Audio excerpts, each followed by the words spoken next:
Hello students, देखो last class में हम लोगों ने वेक्टर स्पेस पढ़ा था। आज हम लोग सब स्पेस पढ़ेंगे। वेक्टर स्पेस एक बार आपको ब्रीफली हम बता देते हैं, मतलब लास्ट क्लास में देखा था हम लोगों ने, तो उसमें देखा था हमने कि vector space is basically space of vectors. Vector space is basically the space of vectors. ये एक स्पेस ऑफ वेक्टर्स है। This is space of vectors. तो इसके एलिमेंट जो है वेक्टर्स है। आप एक बार उसको रिवाइज भी कर लेना, ठीक है। जिसमें if you pick any two vectors, if you pick any two vectors say x and y, if you pick any two vectors x and y and if you add them, अगर आप कोई भी दो वेक्टर्स पिक करें, it is space of vectors such that we should be able to do two basic operations on vector। एक space of vector है जहां पे आप दो बेसिक ऑपरेशन कैरी कर सकते हैं। we should be able to do two basic operation। one is vector addition। if you pick any two vector, the word any is very important। if you pick any two vectors and add them, then after addition the vector you get must belong to the same space।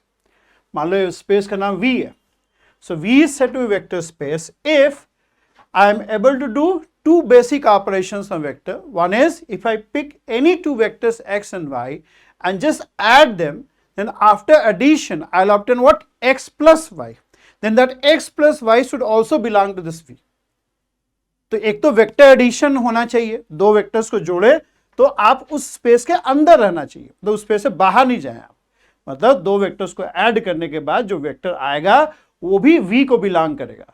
इसको mathematical language में बोल सकते हैं V is closed with respect to vector addition। V is closed with respect to vector addition। मतलब जो vector addition है वो इस सेट पे बाइनरी ऑपरेशन है। Vector addition is a binary operation on this set of vectors. एक तो पहला तो ये ऑपरेशन हो गया। दूसरा क्या है? दूसरा है कि अगर कोई नंबर्स गुना करें, कोई नंबर गुना करे, तो जैसे मान लो x है तो उसमें 2 गुना कर दिया तो 2x बन जाएगा, 3 गुना कर देंगे 3x बन जाएगा, -4 गुना कर देंगे -4x बन जाएगा। तो if I multiply the vector by any number, जिसको स्केलर मल्टीप्लिकेशन बोला जाता है, then the resulting vector should also belong to V। Then the resulting vector should also belong to V। ठीक है, मतलब दैट स्केलर मल्टीप्लिकेशन करने के बाद भी आप V में ही रहें, V से बाहर नहीं जाए। So the vectors, this set of vectors, the space of vector should be closed with respect to the operation of vector addition and scalar multiplication। ठीक, आइए वेक्टर एडिशन और स्केलर मल्टीप्लिकेशन दो बेसिक कुछ set of rules follow, they must follow set of rules. ये जो दो operation हो गया आपका, एक तो वेक्टर एडिशन हो गया और एक स्केलर मल्टीप्लिकेशन हो गया। स्केलर मल्टीप्लिकेशन मतलब if you multiply vector by number, it means you are scaling the vector. If you are multiplying by positive number and that positive number is more than 1, then you are increasing the length of vector without changing direction। अगर वो number 1 से छोटा रहा तो you are contracting the vector। अगर वो number negative रहा then you are inverting the vector and scaling in opposite direction। ठीक है, तो ये सब काफी डिटेल में हम लोगों ने डिस्कस किया था और ये भी बताया था कि ये ऑपरेशन सेटिस्फाई हो रहा है, उसके बाद ये ऑपरेशंस 8 नाइस रूल्स फॉलो करेंगे। They must follow 8 nice rules. You have the 4 rules for addition and 4 rules for multiplication। Addition में क्या था? Addition में था कि if I pick any 3 vector, then you must have associativity। एक तो associativity था। दूसरा, there must exist a 0 vector such that 0 plus x, x plus 0 is x। And for every vector x, you must have minus x such that x plus minus x should be identity 0। and you must have commutativity, और commutativity होना चाहिए। ये तो 4 basic rule addition के हो गए, ये 4 basic rule addition के हो गए। ठीक है, अच्छा हम लोग जब भी बोलते हैं तो इसे वेक्टर स्पेस ओवर आर, हम लोग कभी भी ऐसे बोलते हैं ना, vector space over R. R basically set of scalars है जो यूजुअली अभी हम लोग रियल नंबर सेट ले रहे हैं। They are the set of scalars जिसके एलिमेंट से हम लोग वेक्टर को गुना करेंगे। स्केलर मल्टीप्लिकेशन में जो नंबर्स गुना करेंगे वो नंबर जो है वो they must belong to a field. Field एक अलजेब्राइक स्ट्रक्चर है, फील्ड एक अलजेब्राइक स्ट्रक्चर है जिसमें दो बाइनरी ऑपरेशंस होंगे। एक तो आपका वेक्टर एडिशन ऑपरेशन हो गया, एक मल्टीप्लिकेशन हो गया, बट मल्टीप्लिकेशन में थोड़ा सा इन्वर्स का इशू रहेगा। मतलब field basically real number is a field आप पता नहीं पढ़े हैं कि नहीं, फील्ड आपको बताते हैं। देखो फील्ड में basically you have I can say two binary operations. जैसे आर इज फील्ड के बारे में थोड़ा बताते हैं आपको। देखो फील्ड क्या होता है, जो स्केलर जहां से चूज करते हैं ना वो फील्ड होता है। जैसे real numbers, the set of real number is a field, R is a field. Field में क्या क्या होना चाहिए? फील्ड में you must have two binary operations,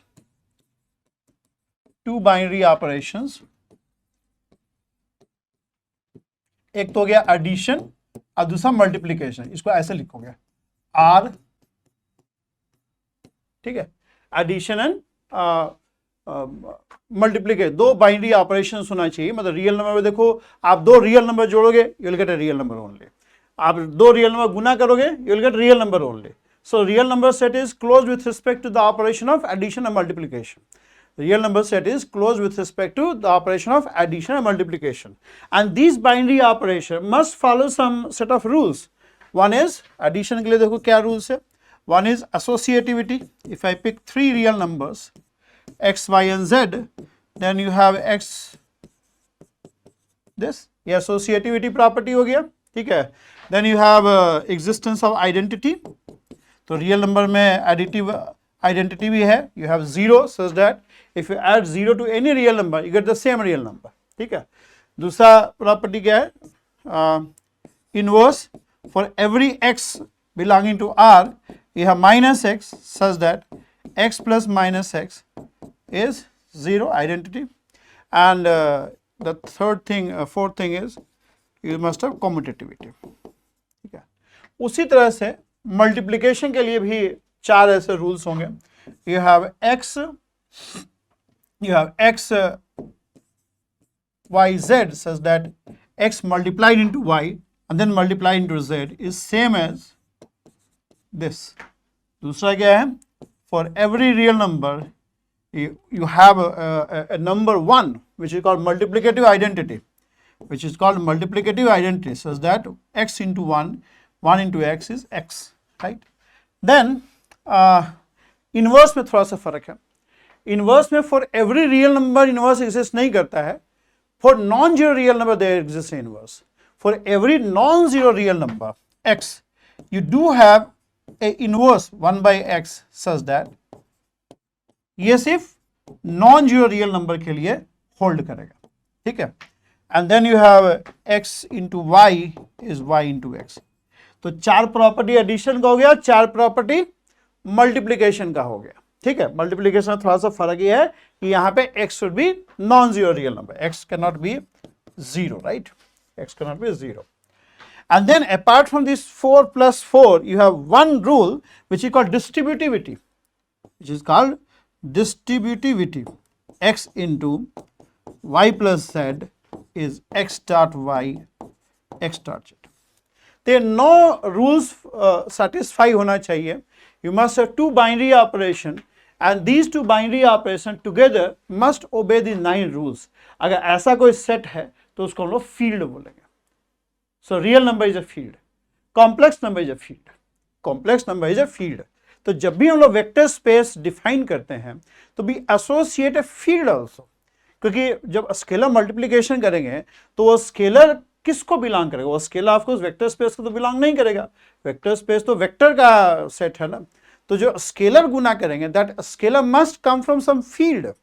तभी हम लोग कभी भी जब वेक्टर स्पेस डिफाइन करते हैं so we define vector space over some field, right. तो अभी फॉर द टाइमिंग हम लोग रियल नंबर सेट को फील्ड ले रहे हैं. We are taking set of real number as field.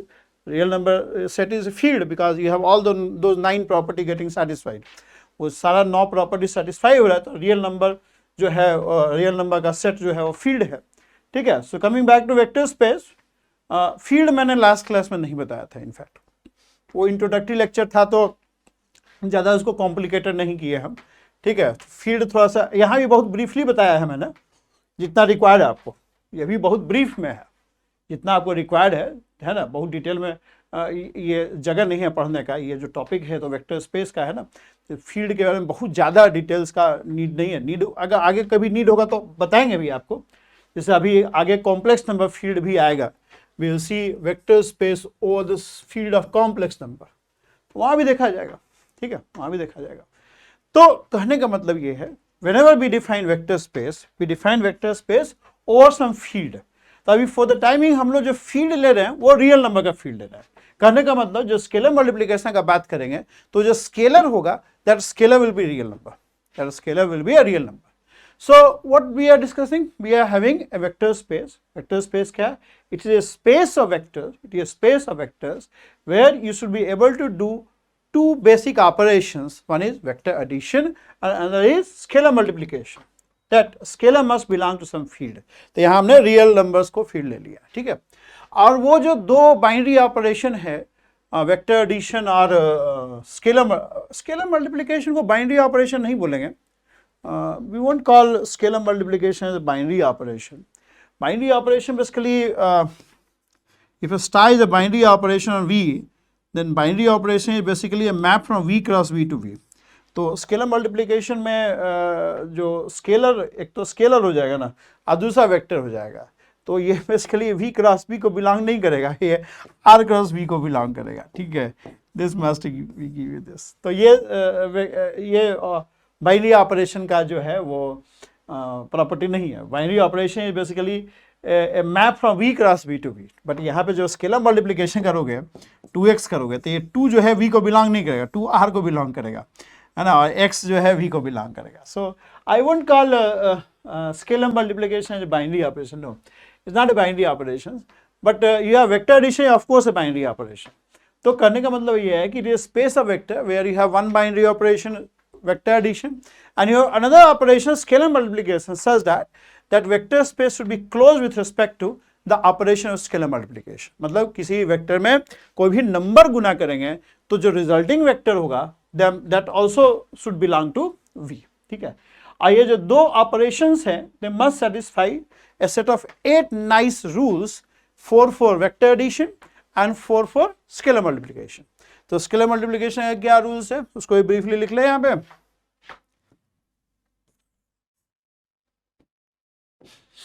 उसको भी यहाँ लिख लेते हैं।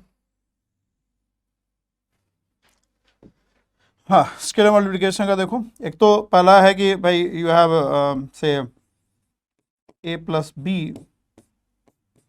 x is ax plus bx, where a and b are scalars and x is a vector. Then you have a, if you have two vectors, take, and then you have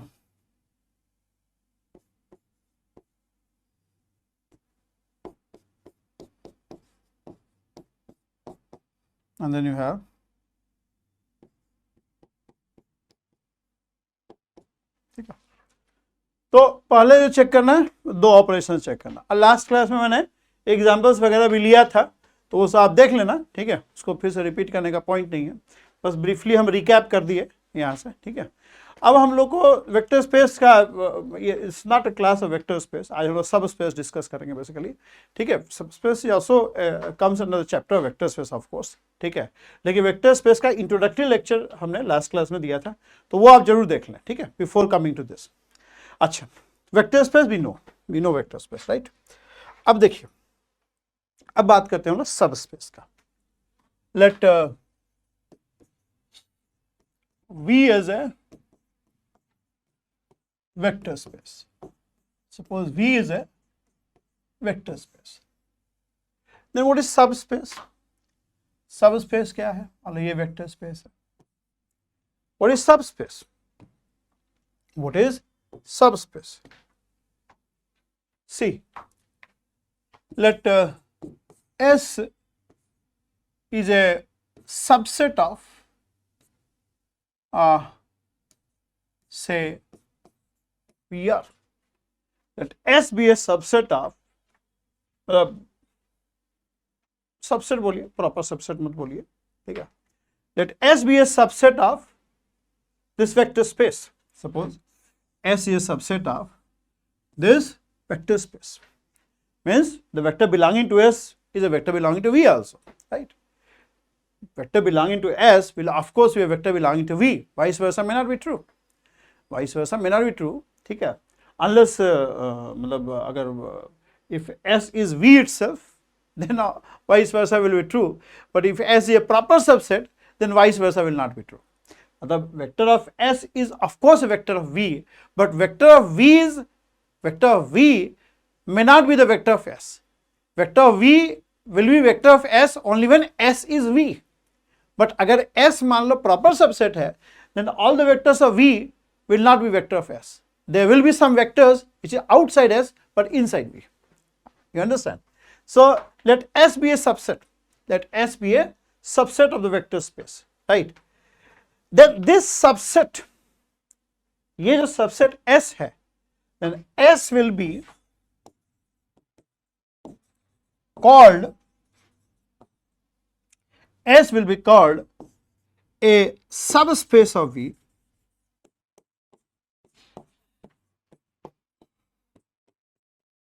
if S itself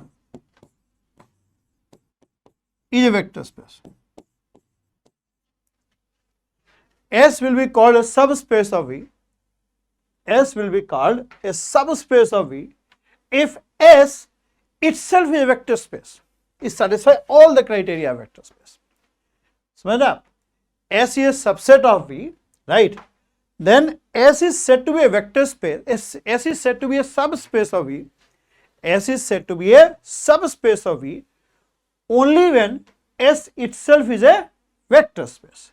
S जो है itself a vector space है, अपने आप में ही vector space है, right? तो उस case में S को हम लोग subspace बोलेंगे. क्लियर है? S is a subset of V. S is a subset of V. Then S is said to be a vector subspace of V. S is said to be a subspace of V. Of course, S is subset of V, but इस subset को हम लोग subspace of V बोलेंगे अगर S अपने आप में vector space हो जाए. S अपने आप में वेक्टर स्पेस हो जाए, ठीक है? तो चेक कैसे करेंगे? सबसेट कोई दिया हुआ है आपको V का, तो कैसे चेक करेंगे कि ये अपने आप में वेक्टर स्पेस है या नहीं है?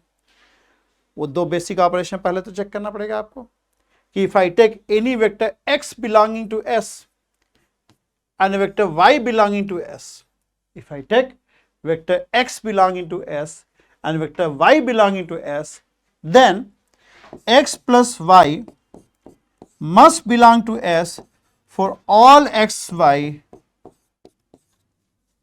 right? If x and y belongs to S, then x plus y should also belongs to S. Vector space में तो बेसिक ऑपरेशन ही पहले चेक करेंगे ना, एस वेक्टर स्पेस है या नहीं, एस सब स्पेस है या नहीं है. सब स्पेस होने के लिए क्या जरूरत है? एस अपने आप में वेक्टर स्पेस हो.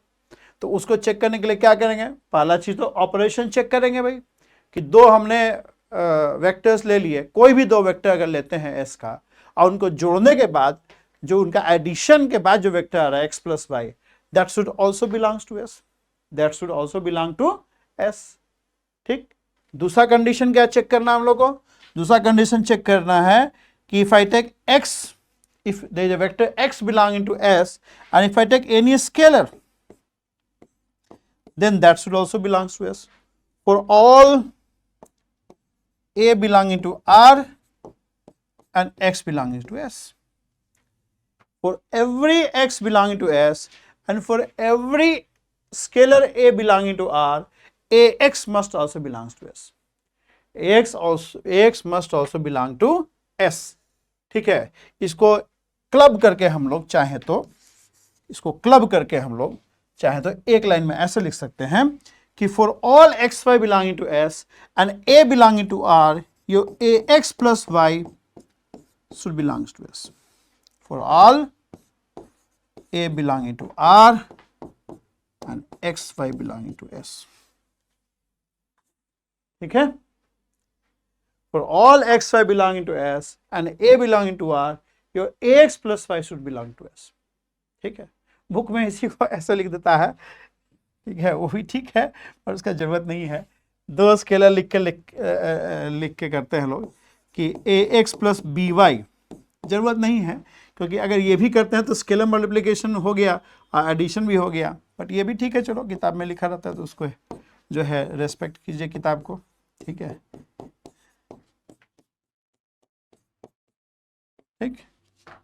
अगर ये होल्ड करता है, अगर ये subspace, if subspace is closed with respect to vector addition and scalar multiplication, S is subset of V, and if your S is closed with respect to the operation of vector addition and scalar multiplication, then you can rest assured कि S is a subspace. अब आप कहेंगे वो 8 rule क्यों नहीं check किए, वो 8 rule क्यों नहीं चेक किए? वो 8 रूल चेक करने का जरूरत नहीं है। क्यों? बिकॉज वो 8 रूल जो है ना, चूंकि ये एक्स वाई जो है सब स्पेस का वेक्टर है और ये एक तरह से वेक्टर स्पेस का ही वेक्टर है। जो सब स्पेस का वेक्टर है वो वेक्टर स्पेस का ही वेक्टर है, ठीक है। Every vector of subspace, every vector of S is a vector of V also. So ये रूल तो अपने आप ही वो फॉलो करेगा ना, चूंकि वो सारे वेक्टर्स वी के ही वेक्टर्स हैं और ऑपरेशन सेम है। एडिशन और स्केलर मल्टीप्लिकेशन जो ऑपरेशन वी के ऊपर है वही ऑपरेशन एस के ऊपर है। तो ये चीज तो होल्ड करेगा ही ना, क्योंकि वो सारे एक्स वाई जो ले रहे हो एस का, वो तो वी के ही वेक्टर हैं, वो वी के ही वेक्टर हैं। So this property will flow from vector space, वो इनहेरिट करेगा, क्योंकि S is subset of V and every vector of S is a vector of V, so these property will be inherited by all the vectors of S. These property will be inherited from V, वो V से inherit कर लेगा ये सारा property, क्योंकि वो सारे vector जो S के हैं वो V के भी हैं और ऑपरेशन सेम है, वेक्टर एडिशन स्केलर मल्टीप्लिकेशन। वहां भी बात करते हैं, यहाँ भी वही ऑपरेशंस का बात कर रहे हैं, कोई अलग ऑपरेशन का बात नहीं कर रहे हैं। तो चूंकि वो सारे वेक्टर्स V के भी वेक्टर हैं, तो ये सारा प्रॉपर्टी वो इनहेरिट कर लेंगे। तो आपको सिर्फ जो चेक करना है वो सिर्फ वेक्टर एडिशन और स्केलर मल्टीप्लिकेशन चेक करना है। आपको जो चेकिंग करना है ना, वो सब स्पेस प्रूफ करने के लिए आपको बस वेक्टर एडिशन और स्केलर मल्टीप्लिकेशन चेक कर लीजिए, you can be rest assured, ठीक है। ये प्रॉपर्टी चेक करने का जरूरत नहीं है, because they are themselves vector of V also, so those property will be inherited by those vectors because they are elements of V also, because they are elements of V also. All right, so this is subspace। और यही check है कि दो vectors ले लो, उनको add करके देख लो, अगर वो कोई भी दो वेक्टर्स को ऐड करने से उनका एडिशन के बाद जो वेक्टर निकल के आ रहा है, अगर वो S को बिलोंग कर रहा है, या कोई भी वेक्टर लेते हो और कोई भी स्केलर से गुना करते हो वो फिर भी S को बिलोंग कर रहा है, तो उस केस में S is subspace. There is no need of checking this 8 rules, ये 8 रूल चेक करने का कोई नीड नहीं है, ठीक। Okay, so that's one thing, that's one thing. The second thing is, let's take an example, example लेते हैं, let's take example of subspaces, subspace का एग्जांपल लिया जाए, ठीक है। सपोज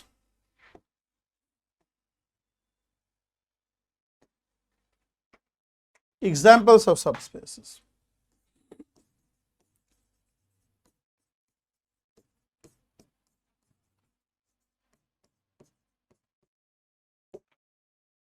ठीक है, examples of subspaces.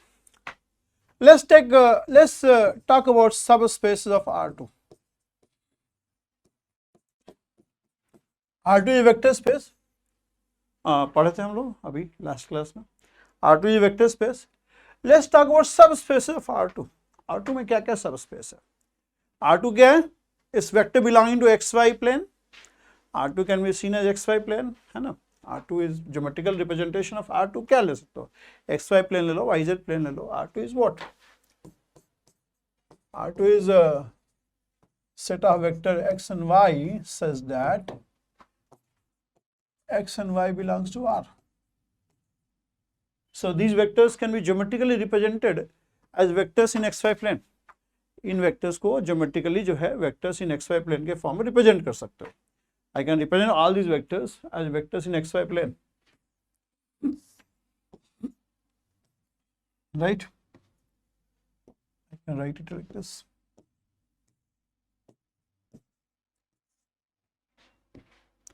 where this is x on one axis, this is y on the other axis. Tick, right? Okay, so what are the subspace of R2? पहला subspace तो R2 itself. R2 is a subset of R2 and R2 is subspace. R2 itself is a subspace. R2 itself is a subspace. ठीक है, तो एक तो R2 ही R2 का subspace हो गया. Every vector space is subspace of itself. Every vector space is subspace of itself. दूसरा क्या ले सकते हो? I can take a subspace, say Z. Z is a subspace consisting of, say, 0 vectors. I can take a subset of R2 which consists of 0 vector. I can take subset of R2 which is containing only 0 vector. So I claim that this Z is a subspace. I claim this Z is a subspace. I can take a subset of R2 which contains only 0 vector, and I claim that this Z is a subspace. How? If I pick any two vector, there is only one vector, so those two vector has to be 0 vector, and you add two 0 vector, you obtain 0 vector, right? You add two vectors, you obtain 0 vector, and if I multiply any scalar with 0 vector, I get 0 vector. So I remain in the same space. I remain in the same space, right? So I can say Z is closed with respect to the operation of vector addition and scalar multiplication, right? So I can call it 0 subspace. Subspace, sorry.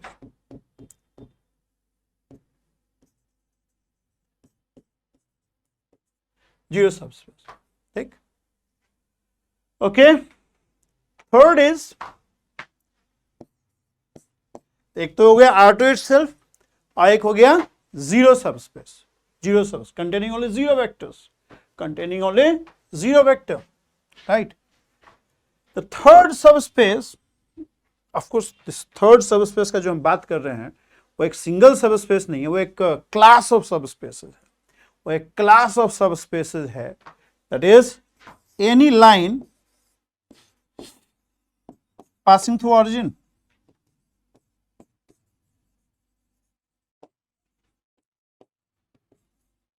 Any line passing through origin.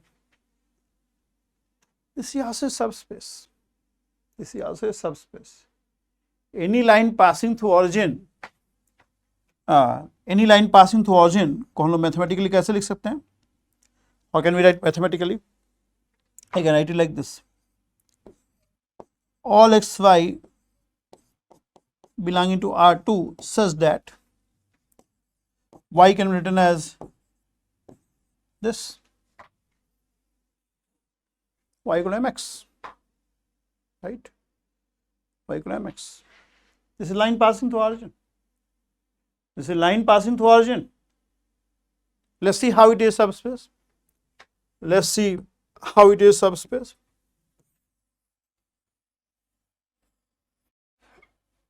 Let us see how it is a subspace. You have this xy plane, right? Let us take a line passing through origin. The line passing through origin, right? Line passing through origin is what? It's collection of points, and every point is a tip of some vector. Every point is a tip of some vector. Like if I take a vector x on this line, say this is a vector x belonging to S. S is what? A line passing through origin. A line passing through origin. So if I take a vector x on this line and let's take a vector y on this line. This is vector y on this line. If I add these two vectors, where will I go? I am still on the line. If I take a vector x on the line and a vector y on this line, and if I add these two vectors, then the resulting vector is also on the line. Resulting vector भी line के ऊपर है. आप दो vector लीजिए line के ऊपर, एक x लीजिए एक y लीजिए और उसको जोड़िए, उसको आप ऐड करो, you are still on the line. अगर आप y इधर लोगे तब भी you are on the line, right? मतलब your x plus y, you are still on the line. x plus y will be something like this, so you are still on the line, right? y को उल्टा इधर भी लोगे तब भी you are on the line, अगर ये भी लेते हो y, then still x plus y is on the line। तो कोई भी दो वेक्टर इस लाइन के ऊपर लो, you are on the line, you are on the line, right? ये एक सिंगल वेक्टर सबस्पेस नहीं है, क्योंकि line passing through origin, there can be infinitely many line passing through origin, so you get a class of subspaces।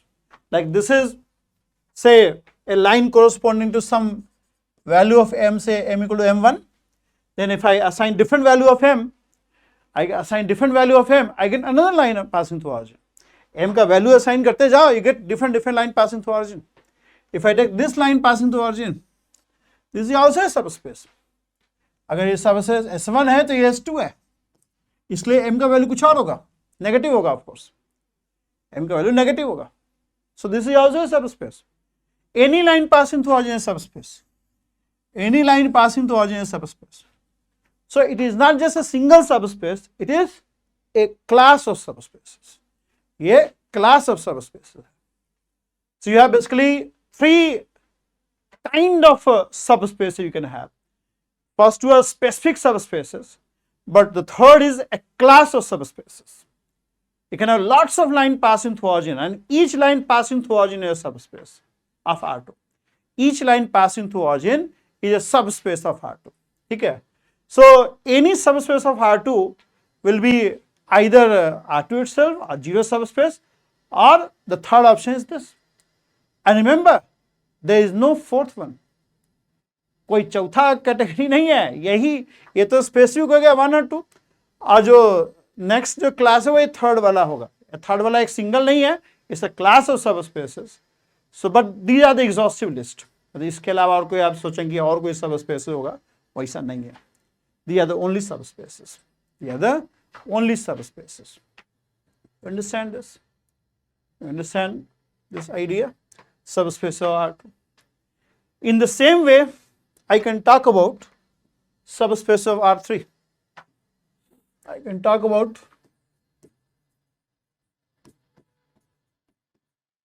subspaces of R3, ठीक है? R3 क्या है? It is geometrically I can represent it as three-dimensional space। It's a collection of triplets of such that x, y, z। Geometrically I can represent them as a vector in three-dimensional space। Geometrically हम लोग इसको vector in three-dimensional space के form में represent कर सकते हैं। Geometrically I can represent them as vector in 3D space, ठीक है? ज्योमेट्रिकली इसको हम लोग वेक्टर इन 3D स्पेस के फॉर्म में एक्सप्रेस कर सकते हैं, ठीक है? Like I can draw it also, draw कर लेते हैं।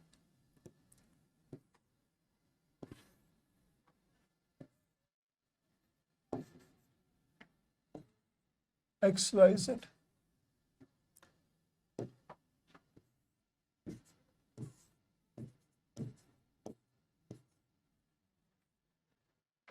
Right? X is distance of this point from the yz plane, y is the distance of the point P, ये point P जो टिप पे point है। X क्या है? X is distance from the yz plane, y is distance from xz plane, and z is distance from xy plane, जो होता है usually, ठीक है? Now, what are the subspace of R3? What are the subspace of R3? Subspace of R3 क्या है? पहला R3 itself। R3 is subset of R3। R3 is subset of R3, and R3 is a vector space। So R3 is subspace of R3। R3 is subspace of R3। Second is वही जैसे उधर किए थे हमने, zero subspace. Same, if I pick two vectors, चूंकि एक ही singlet है तो दो वेक्टर जो लेंगे वो जीरो वेक्टर ही होगा, जीरो वेक्टर जोड़ेंगे तो जीरो वेक्टर आएगा, और जीरो वेक्टर में कुछ गुना करेंगे तो जीरो वेक्टर ही आएगा. So Z is a subspace of R3. I can call it zero subspace. I can call it zero subspace, right? Zero subspace. The third will be, here also I can say any line passing through origin.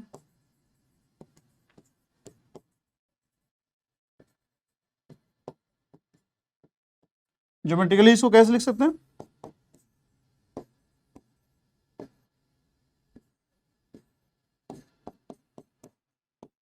Such that x by L, y by M, that is line passing through origin. That is line passing through origin. L, M, N are numbers. L, M, N are numbers. Right? Okay. So that's the mathematical way of representing line passing through origin. ये mathematical तरीका है line passing through origin को represent करने का. ठीक है, check करना कर सकते हैं, वही डायग्राम वही बनेगा, डायग्राम वही बनेगा लाइन पासिंग थ्रू ऑरिजिन का. जैसे ये आपका मान लो लाइन है, suppose this is line, sorry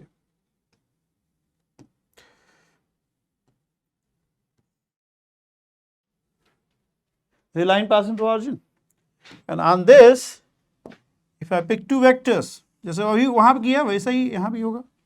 Suppose this is x and say this is y, and if I add x and y, I am on the line. If I add x and y, I am still on the line. If I multiply by any number, अच्छा वहां भी थोड़ा भूल गए बताना, सिर्फ addition का बताए थे, मल्टीप्लिकेशन में भी ट्रू है. If I multiply by any number, if I multiply x by a number, say x को 2 से गुना कर दिया, 2x हो जाएगा, लाइन पे ही होगा. x को -2 से गुना कर दिया, ये हो जाएगा. -3 से गुना कर दिया, स्टिल ऑन द लाइन. तो लाइन पे कोई वेक्टर लोगे और कोई नंबर से गुना करोगे, आप लाइन पे ही रहोगे ना. पॉजिटिव नंबर से गुना करोगे तो उसी डायरेक्शन में एक वेक्टर मिल जाएगा, नेगेटिव नंबर से गुना करोगे तो उल्टे डायरेक्शन में एक वेक्टर मिल जाएगा. So the vectors on the line, मतलब उसको स्केलर मल्टीप्लिकेशन करेंगे तब भी आपको you will get a vector on the line itself. ठीक है, तो ये पॉइंट थोड़ा सा बताना भूल गए थे, है ना, इसको भी नोट कर लीजिए. यहाँ भी है, if I take any two vector on the line x plus x and y और उसको जोड़ेंगे, you are on the line, you are on the line. They are collinear vectors, they are collinear vector. If you add them, you get the vector in the same direction or opposite direction. अगर मान लो x इधर रहा, मान लो suppose करो, if suppose your y is this, then x plus y can be in direction of x or it can be opposite to x, but still on the line, or still on the line. कोई scalar से गुना करो, still on the line. कोई scalar से गुना करेंगे तब भी आप line पे ही रहेंगे. ठीक है, you are still on the line. x को मान लो 2 से गुना कर दिया, you get 2x. 3 से गुना कर दिया, you get 3x. -5 से गुना कर दिया, you get this. Still on the line. So any line passing through origin is a subspace of R3. Any line passing through origin is a subspace of R3. और ये कोई एक subspace नहीं है, एक क्लास ऑफ सबस्पेस हो गया. You get a class of subspaces. L, M, N का वैल्यू पुट करते जाओ, you get different subspaces. So it contains this class of subspace basically contains infinite number of subspaces. नहीं, तो यहाँ पे अगर कोई पूछे, जैसे यहाँ भी अगर कोई पूछे कि बताओ सबस्पेस का संख्या कितना है, infinitely many, क्योंकि एक दो और ये तो infinity है. There can be infinitely many line passing through origin in R2 also, as well as R3 also. So number of subspaces is infinite. और उनको कैटेगराइज कर सकते हैं हम लोग, जैसे यहाँ कैटेगराइज किया हमने, तो दो तो ट्रिवियल टाइप का आ गया, एक नॉन ट्रिवियल इस टाइप का आ गया आपका. ठीक, ऐसे ही R3 के केस में R3 इटसेल्फ से सबस्पेस, जीरो सबस्पेस एक है ही, और एक ये क्लास ऑफ सबस्पेस मिल गया, that is line passing through origin. Line passing through origin. और एक और रहेगा इसमें, ठीक है, एक और रहेगा, that is any plane passing through origin.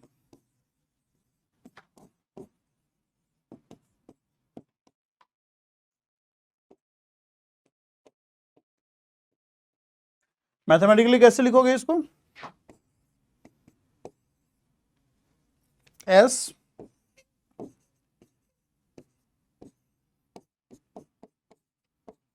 such that ax plus by plus cz equal to 0. So you have plane passing through origin. Any plane passing through origin is also a subspace. Any plane passing through origin is also a subspace. जैसे कोई मान लो plane ये ले लिया हमने, सिर्फ plane passing through origin. अब plane passing through origin का ये इक्वेशन है, यहाँ जीरो के जगह पे 1 2 कुछ भी रहेगा तो सबस्पेस नहीं होगा, because that is not a plane passing through origin. क्योंकि zero it must pass through origin, मतलब x equal to 0, y equal to 0, z equal to 0, ये इक्वेशन सेटिस्फाई करना चाहिए. वो तभी होगा जब राइट हैंड साइड में स्केलर 0 रहेगा. ठीक. If I take any plane passing through origin, if I take any plane passing through origin, और कोई वेक्टर x लिया और दूसरा वेक्टर y लिया, if I take two vectors x and y on a plane and add them, then x and y, x plus y will be on the plane. अगर दो vector लेते हैं x और y plane पे तो और उसको जोड़ते हैं तो any two vector lying in the plane, if you add them, you get a vector in the plane. You get a vector which is still in the plane, right? मतलब दो coplanar vector है, दो coplanar vector है और उनको add करेंगे तो आपको जो वेक्टर मिलेगा वो उसी प्लेन को बिलोंग करेगा, उसी प्लेन को बिलोंग करेगा. ठीक है. आप एग्जांपल के तौर पे एक्स वाई प्लेन देख सकते हो. एक्स वाई प्लेन के मान लो दो वेक्टर्स लेते हैं हम लोग, उसको जोड़ेंगे तो एक्स वाई प्लेन में ही रहेगा. स्पेशल केस हो गया, बट ये वेक्टर अलजेब्रा थोड़ा बहुत पढ़े होंगे तो आपको आइडिया होगा इस चीज़ का कि if I take two vectors in a plane lying in a plane, in fact दो वेक्टर अपने आप में एक प्लेन डिफाइन कर देता है, तो कोई भी दो वेक्टर उस प्लेन में एक प्लेन में लेते हैं तो उनका सम जो है वो भी उसी प्लेन में लाई करेगा. Is a general property of vectors. Not only this, if you multiply by any number, x में मान लो गुना किया, 2 से गुना किया, you get 2x, still in the same plane. Minus x, still in the same plane. Minus 5x, still in the same plane. Don't go outside the plane. It means जो दो basic operations है, vector addition और scalar multiplication, वो satisfy होना है for all the vectors belonging to these planes. तो ये भी class of infinitely many subspaces है, ये भी एक क्लास ऑफ सबस्पेसेस हो गया. ये जैसे एक क्लास ऑफ सबस्पेस हो गया, ये भी एक क्लास ऑफ सबस्पेसेस हो गया. And in this class you have infinitely many subspaces because there are infinitely many plane passing through origin, because there are infinitely many plane passing through origin, there are infinitely many plane passing through origin. So you understand this? All the subspaces of R3 can be categorized into this. R3 itself, subspace, zero subspace. Any line passing through origin is also a subspace. Any plane passing through origin is subspace. Any plane passing through origin is subspace. तो यही चार type का subspaces R3 का होगा, यही चार type का subspace R3 का होगा. और ये चीज़ दिमाग में रखिए तो बहुत अच्छा जल्दी जल्दी आप सवाल कर पाएंगे. यूजुअली मैं देखता हूँ कि क्वेश्चन आता है लोग भिड़ जाते हैं, अरे देख लो यार यही सब है ही, और इसके अलावा और पांचवा टाइप का कोई सबस्पेस होता नहीं R3 का. ठीक है, और कोई पांचवा टाइप का सबस्पेस नहीं होता है. जैसे मान लो कोई दे दे कि से अगर मान लो इसी में आपको दे दे कि R2 सबस्पेस है और एक सबस्पेस ऐसे दे दिया, मान लो कोई भाई ऐसे है, such that x square plus y is 0. तो देखते ही आप बोल दो नहीं होगा. क्यों? क्योंकि ये लाइन पासिंग थ्रू ऑरिजिन नहीं है. It is not line passing through origin. ठीक है, ये पैराबोला है, ये पैराबोला है. So it is not line passing through origin, so it is not a subspace.